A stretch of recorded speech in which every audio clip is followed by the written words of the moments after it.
Hello, you've been. It's been a while. Did you miss me? I want to talk about this topic of building trust and having proactive player. I think those are very much linked because oftentimes we watch game, right, and some game master do the multiple choice GMing. They're gonna present the problem, and then they're gonna give option. Oh, you can do A, or you can do B, or you can do C, right? Not as obvious as that, rarely as obvious as that, but it's basically what they're doing, right? Oh, well, you can try to go to the door, or you could try to put a rope to climb down the cliff, right? Just like those kind of stuff. And I think that's due to player not being proactive. And I think that player not being proactive is often due to a lack of trust. So I'm gonna get into that. I guess I have slide, and as you know, in those slide video, I try to go to the content up front, like I front load the content. So if there's comment in chat, I hope the chat is working. One time the chat didn't work.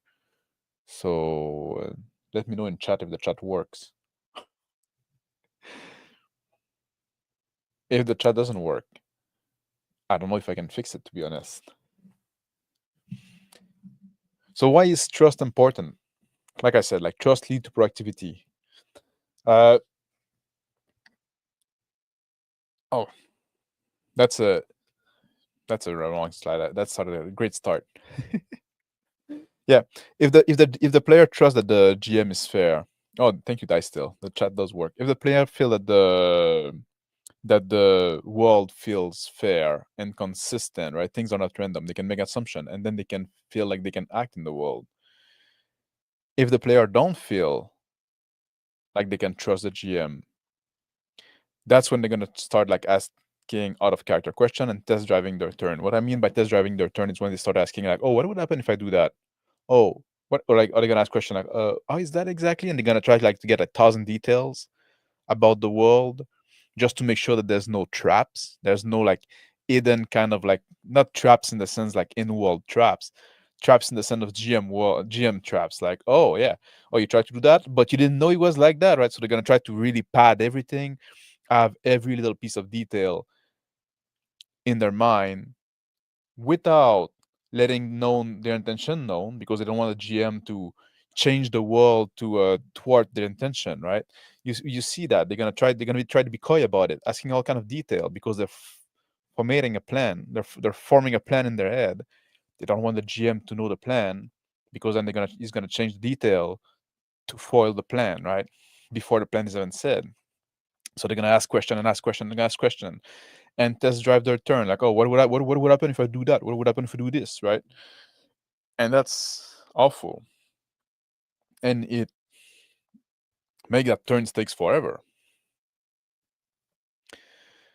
And lack of trust lead to disengagement because that's also like also part of it because the turns take forever because of the point I just made, but also because if you feel like your action don't matter because the GM is always gonna do whatever he wants anyway, right? He can always throw you a curveball out from nowhere. Uh, then if your action don't matter, you're not gonna be like, why would you care about like if I live or die, right? It's not by my own choice. So it does lead to a lot of disengagement. You want proactive player because they act. Like I so sick of seeing those game where it's someone's turn and he's just standing there with his mouth open, not doing anything, right? He's frozen like a deer in a headlight. We see that so often. And like it doesn't then you have a session that lasts 2 hours, 3 hours, and nothing happened in the session. No, you want people like proactive player, they're gonna keep the session moving without needing to be always pushed, right? Without even needing to be say like giving like those multiple choice or always like reminded like, oh now you might want to do this, right? Just like no, they You present them a problem, they're gonna act on it. You don't need to spoon feed them a plot. You don't need to. That's also something that we see in some player. They're just gonna look for, instead of thinking what my character would do, they're gonna think, oh, what is the GM's trying me to get my character to do? And then they're gonna do that because they want to follow the story and they want to follow the plot, right? That's a terrible habit. Like that's not role playing. That's just like kind of like a bad storytelling, right? That's what I would call like story gaming. You just try to guess the story and go along for the ride. Once in a while, the GM is gonna ask your input just to pretend that you're playing a game, but the game is like, guess what the GM thought of, right? And then if you make the wrong guess, the GM is gonna correct you, which is also like a very bad thing that does break trust. So proactive player, they're gonna act, they're gonna do what makes sense in the situation in front of them, right? And they're gonna act according to the emergency that is presented to them, because that's also something, right? We have those games where we present like those critical situation, very dramatic, like action-packed stuff, and people take 15 minutes to make a choice to act. What are you missing about there's a danger immediate, like there's a guy in front of you trying to rip your face off, or there's something coming your way, like the ceiling's collapsing, right? And stone are falling all around you. And you're gonna take 15 minutes like to, you know, you don't want that. I said you recover from mistake. That's also something like a proactive player is gonna do something, even though this thing, and he's gonna do it quick, even though this thing might not be the optimal thing to do. Maybe if it took 15 minutes to think about his turn, he could have acted better. He could have done a better action, a better turn, more optimal. But they don't do that because they need to act now, right? It's almost like they can act more impulsively, which is good. You want that. And sometimes because of that, what they do doesn't work. They make mistake. Sometimes they just roll badly, and they just roll with it, and they correct the mistake in game with the next action. They correct the drive, and then like that's another turn taken, and thing can go fast. Turn go faster because they don't second guess every action they do. So proactive player is really the players you want at your table, and unfortunately, so many players have been trained by their GM to be passive. Let's go to the next slide. Building trust at the table. Give them regular turns. Don't forget about your players. Come back to them regularly. Like I see oftentimes when you look at those games online, right? There's gonna be back and forth between GM and a GM and one or two player for like 15, 20 minutes. And the other guy, like just on the table, just get bored, right? Or a players want to go, especially when player want to test drive dirt, and they're gonna do like test drive their turn, and it takes turns take very long. People check out, right? It's normal. Like if nothing's happening and you're not involved in the game for 20 minutes, if you're not involved in the game for 20 minutes because and something interesting is happening, that's one thing. But when it's just like test driving and hypothetical and stuff like that, yeah, you're gonna check out. That's normal. But there's also this thing that if the GM doesn't come back to you, then when it's finally your turn, you'll want to take this huge turn because those other characters, they did stuff for 15 minutes. What were you doing during this time? Nothing, just floating around like a floating head, right? So now come back your turn, you will want to fill 15 minutes worth of time. And now we have this turnflation kind of thing, and the game slow down because now like the other player checked out, and now they have to, and people feel like they didn't do enough in their turn. And you can never have like, somebody that's gonna do something in the moment, and or they're gonna come back to their turn and they would want to give you like the next 3 turn they want to do because who knows whenever they're gonna get a turn again, right? Take the habits, go around the table, give everybody a turn every round, right? Somebody and take your turn, one turn as the GM every round if you can, right? Just so you go around the table, every player say what their character does, then you as a GM narrate the world and the NPC and stuff like that. Then you go around the table again, right? So it takes away the impetus to describe like 3 or 4 or 5 action, like your like next 15 minutes of worth of turn, because you don't have the trust of when you're gonna have a turn next. And that's something, that's one that we break sometime in our game, right? That's something we're not perfect on. If there's been like too much back and forth between a player and a GM, right? Then when the next player come back, like, so, well, now here's what I did for all this time, and I know you're gonna go back to this other player next, so I'm gonna give you even more because I don't know when I'm gonna come back, when it's gonna come back to me. Sorry for the cats. Move. You wanted to make an appearance. Respect player agency. So I talked about that in the short I did, and also even more so, I made a video about on my channel a while ago, but I still think it's old up. It's a slide video too. When I say it's about when and where to use you or don't use you, something like that. It's about you in the, but don't tell what your character does, think, feel, right? I talked about that a lot. So if you, so yeah, because that's also like if they feel like their character is their own, if they don't feel, rather said, I should go negative that. If they don't feel like their character is their own, then they're gonna stop like trying to act, right? They're just gonna wait. Like if you're gonna take control away from me anyway, I might just might as well just wait for you to describe what my character does.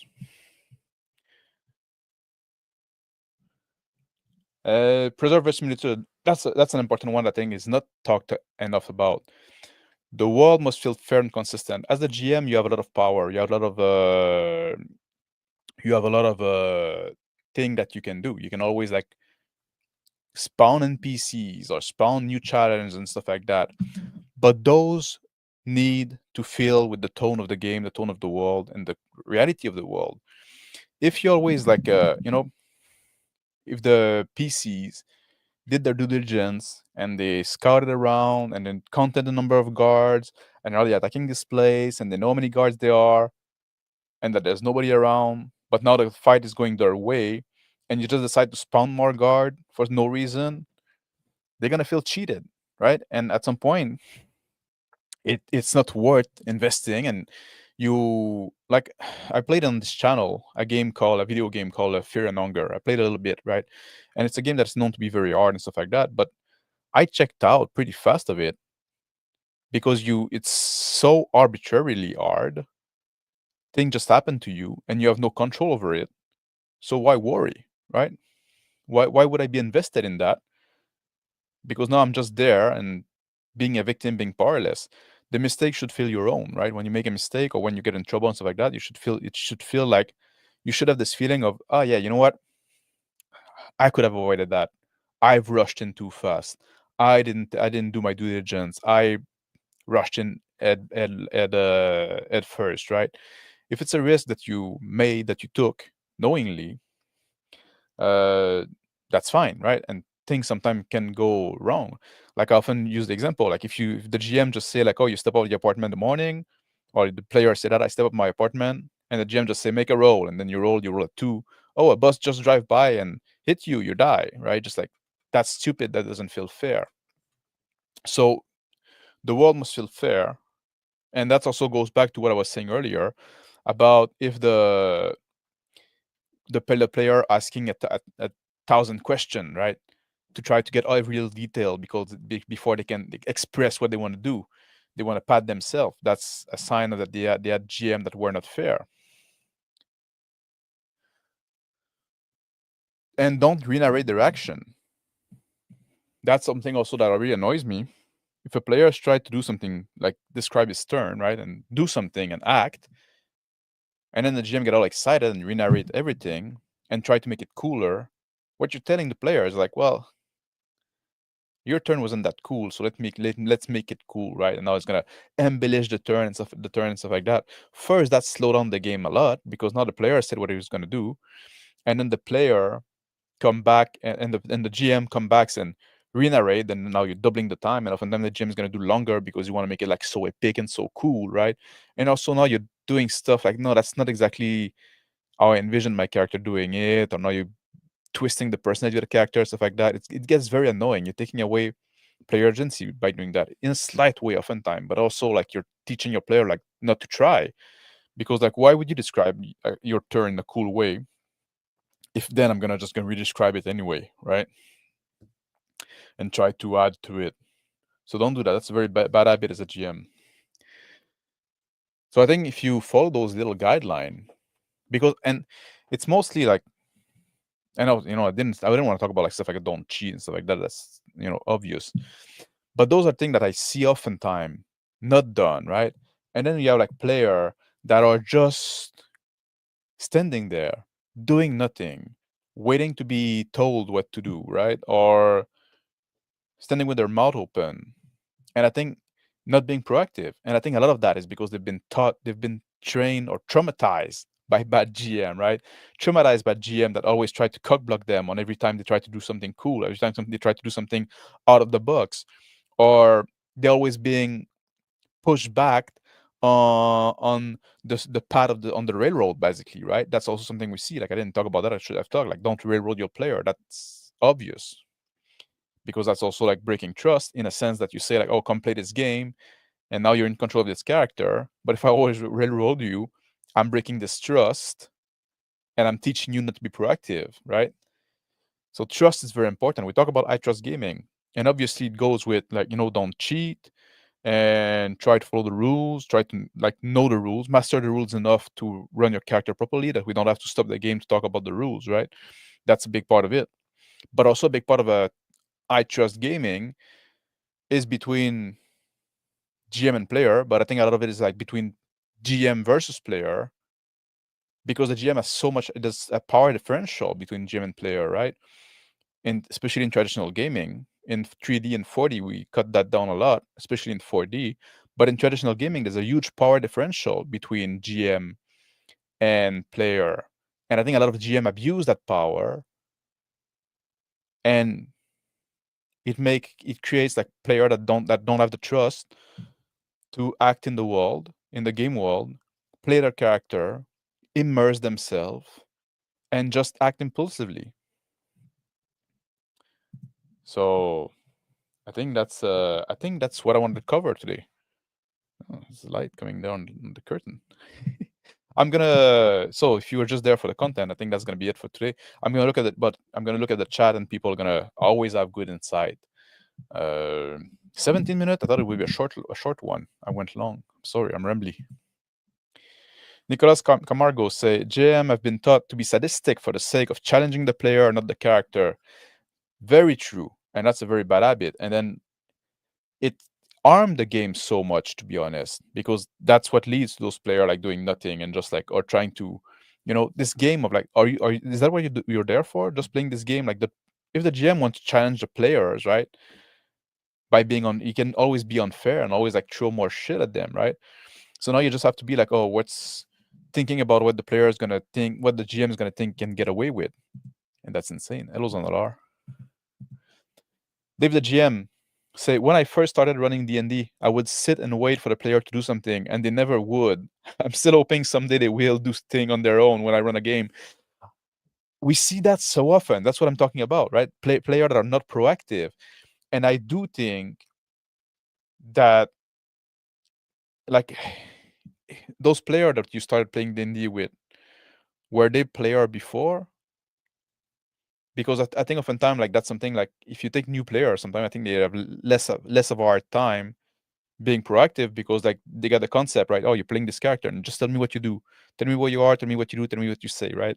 That's your turn. When it comes to you, there's this world, and we try to pretend this world is real. We tend to pretend your character is real. uh Become that guy, right, for the time of the session. But enough in time, like when somebody's try to do something cool, and the GM just like, well, no, actually, that wouldn't work in that world, and sometimes also like if you always like cock block your player in that way, yeah, you're gonna teach them to not do anything.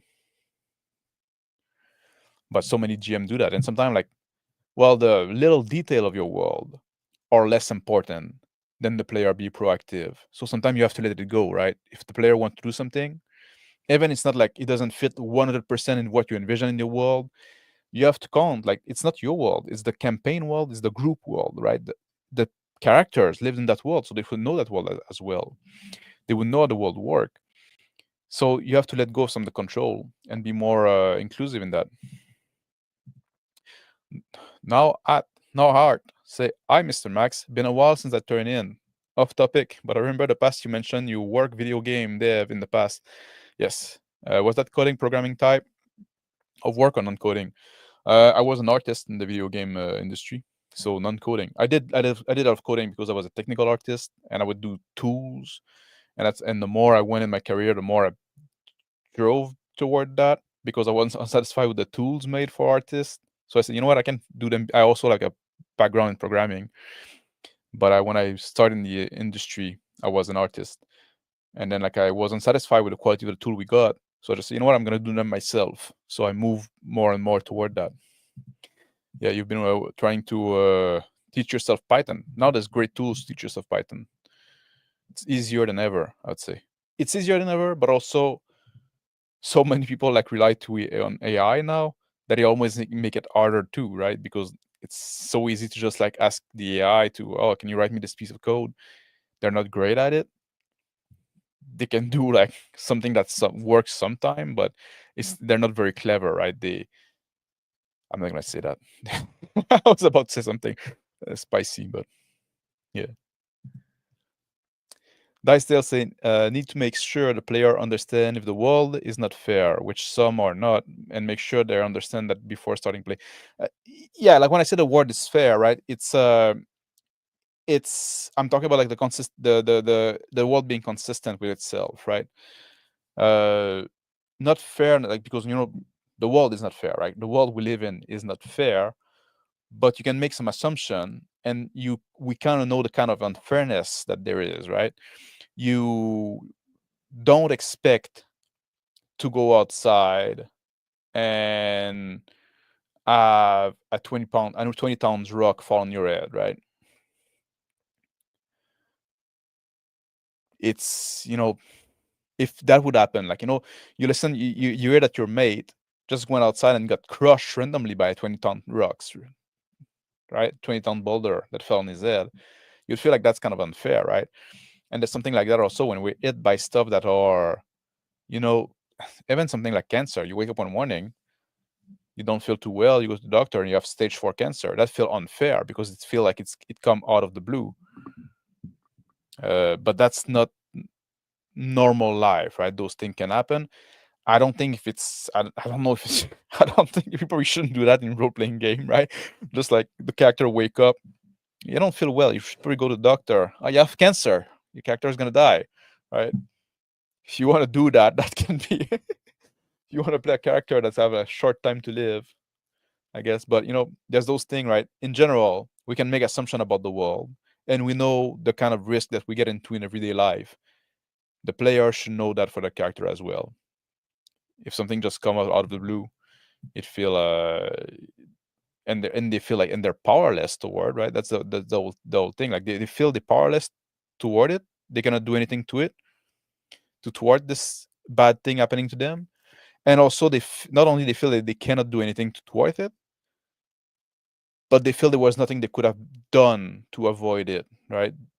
It goes both way, right? Can I do something about it? Could I have done something to avoid it? If the answer to both of those are no, it's very unsatisfying. Accept player's failure as being okay. Yes.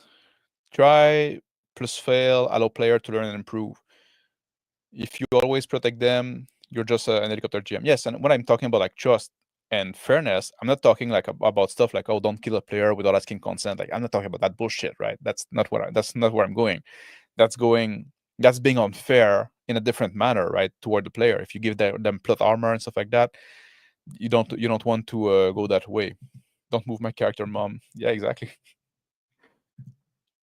The DF James say, I started doing a lot of bad practice because I had to do it to get my player to do anything at all. I've been trying to undo a lot of it, Drew. Yeah. Uh, that's like kind of like the easy way, right? The easy path. When you have like players that are not proactive, you GM thing is going to be the solution to just like try to prompt them a bit more, right? To try to push them a bit more and to spoon feed them a bit of option, right? Oh, those are the option you could do, right? But you're kind of training them wrong, right? At some point, it's like it's just have a conversation with like, when come your turn? Just be in the mindset of the character and tell me what you do now, right? Like what you would act. You're in control of that guy. Good to you, Dave. Yeah, it takes time, but it's possible. It is. I still say if it were about winning or losing, the GM could just say, yeah, you're all dead and you don't know why because you're dead. Game over. You're playing cooperative. Yeah, exactly. Exactly. You're like, it's not about like winning at RPG. It's not about like defeating the GM because we're all working together to create this immersive world, right? This world that we can believe we were part of, this situation we felt like we were there. That's what we're trying to achieve. That's the winning condition in RPG. Preserving the very spirit of the world and the consistency of the character. When you felt like you were that guy in that situation, that's when you win. It's not when you defeat, and that can mean also you died, right? But even if you die, but you achieve that state of immersion, you still won at RPGs. People that understand roleplay, they think that's just about beating the GM, but that's silly because the GM can always like throw more stuff at you. Your character are fighting the world, and it pushes back. Yes. Bad practice create bad habits, but good practice can help develop good habits eventually. Yes. And you have to, but that's why I'm talking about trust, right? You have to rebuild that trust. And when trust is very easy to break, very hard to build back. So, and like one of my favorite saying that I use a lot is like the scalded cat fear cold water, right? So even if you're not the GM that broke the trust of those player, if those player had bad GM in the past that did broke that trust, they're gonna come to your table with this trauma, right? And now you have to nurse them back to health. None of us were previous player, but they had been playing board game and war game before. Oh, okay. But yeah, it's really about like getting this getting them to understand like the mindset is different, right? Like remind them that I'm there to provide challenge to your character. I'm not there to beat you. You're not there to beat me. We're working together. It's a collaborative game that we're doing. The goal is to preserve the versatility of the world and the consistency of the character. All right. You're welcome, Nard. Debugging AI code can be a fun exercise at time. Well, we have a very different view of fun. Like I lose patience very fast, and if I ask like sometimes like the AI to do something for me because I think it's simple and it's just gonna save me some time, then I look at it and say, man, that's terrible. I'm just gonna do it myself. I turn off AI Copilot off for about half the time I practice coding. Yeah, I get what you're saying. I want to know how to use it. Yeah.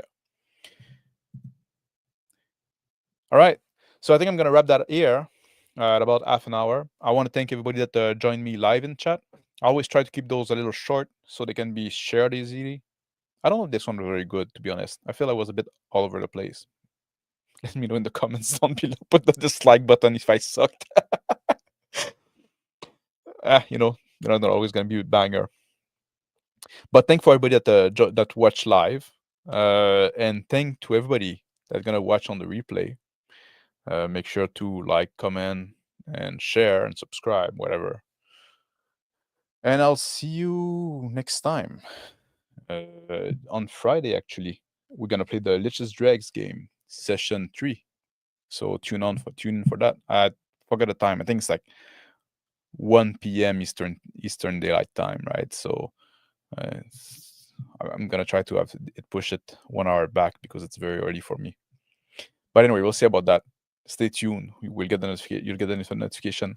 Take care, guys. See you next time.